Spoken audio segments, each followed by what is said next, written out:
വാഷിംഗിന്റെ സമയത്ത് നമ്മൾ perfume use ചെയ്യുന്നുണ്ട്. അത് ലാസ്റ്റ് വാഷിനാണോ അല്ലെങ്കിൽ ഫസ്റ്റത്തെ? നോർമലി ഞാൻ എപ്പോഴും പെർഫ്യൂം വാഷ് ചെയ്യാൻ പറയുന്നത് വാഷ് ചെയ്ത് പിഴിഞ്ഞ് ഉണക്കി കഴിഞ്ഞിട്ട് പാക്ക് ചെയ്യുമല്ല. അപ്പോൾ ഫാബ്രിക്കിൽ പെർഫ്യൂം അപ്ലൈ ചെയ്യാനേ ഞാൻ പറയുള്ളൂ. വാഷിങ്ങിൽ ഉപയോഗിക്കണ്ട, സ്പ്രേ ചെയ്യും, മറ്റേ സ്പ്രേ ചെയ്താൽ മതി. വാഷിങ്ങിൽ ഉപയോഗിച്ച് എന്താ സംഭവിക്കുന്നത്?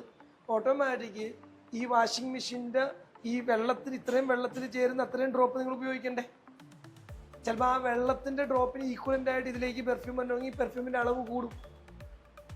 അപ്പം അതിലും ബെസ്റ്റ് വാഷ് ചെയ്ത് പിഴിഞ്ഞ് ഡ്രൈ ചെയ്ത് വെളിയിലേക്ക് വരുമ്പോൾ, ഇനി വാഷ് ചെയ്ത സമയത്ത് പെർഫ്യൂം ഉപയോഗിച്ചാൽ എന്താ പറ്റുന്നത്? ഡ്രൈ ചെയ്യുമ്പോൾ ഓട്ടോമാറ്റിക്കലി അതിൻ്റെ സ്മെല്ല് പോവും. ചൂട് വരുമ്പോൾ സ്മെല്ല് കുറഞ്ഞു പോകും. അപ്പം നമ്മൾ എങ്ങനെയാണ് നമ്മുടെ ബോഡിയിലാണെങ്കിൽ ഒരു പെർഫ്യൂം അപ്ലൈ ചെയ്തിട്ടുണ്ടെങ്കിൽ റബ്ബ് ചെയ്ത് കഴിയുമ്പോഴത്തേക്കും ചൂട് കൂടുന്തോറും ഇത് പുറത്തേക്കും വരും. ഇതാണ് അതിനൊരു കൺസെപ്റ്റ്, ബോഡി ഹീറ്റ് വെച്ചത്. സെയിം സിസ്റ്റം അതിൽ നമുക്ക് ആ ചൂട് ഓട്ടോമാറ്റിക്കലി കൂടുന്നതിനനുസരിച്ച് അതിൻ്റെ പെർഫ്യൂം എഫക്റ്റ് മാറിക്കൊണ്ടിരിക്കും. അപ്പോൾ ഓൾവേസ് ഈ പറയുന്ന കൺസെപ്റ്റ് നിങ്ങൾ ഫോളോ ചെയ്യുക.